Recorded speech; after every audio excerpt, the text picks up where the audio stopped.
9th of April 2003. Just 21 days after war was declared on Iraq, US tanks rolled into the streets of Baghdad. As they thundered past government buildings smashed by 3 weeks of airstrikes, the streets were eerily deserted.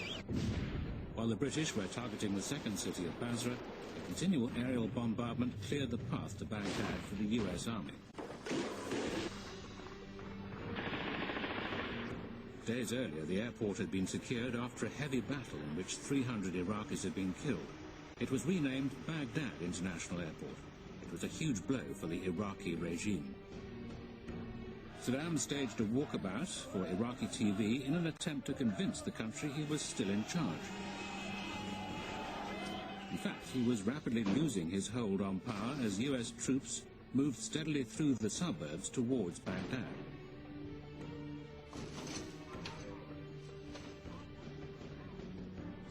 Iraqi Information Minister Mohammed Saeed al-Sahaf held a press conference claiming that there were no American troops in Baghdad and that the enemy were committing suicide at the city's gates.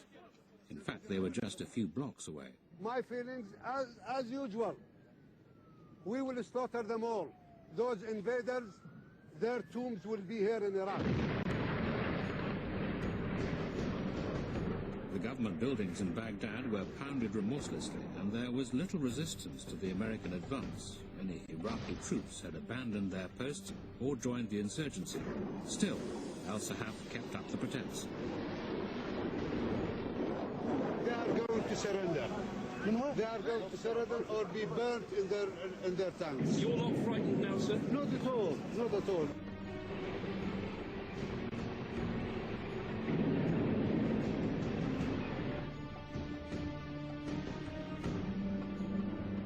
Blocks away, US troops made themselves at home in one of Saddam's opulent palaces, decked out with ornate furnishings and even pure gold bathroom fittings.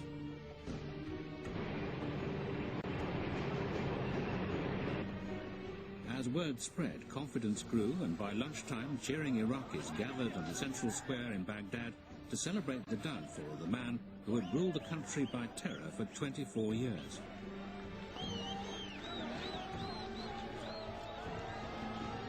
With the world's media looking on and US military help, they toppled the gigantic effigy of Saddam Hussein.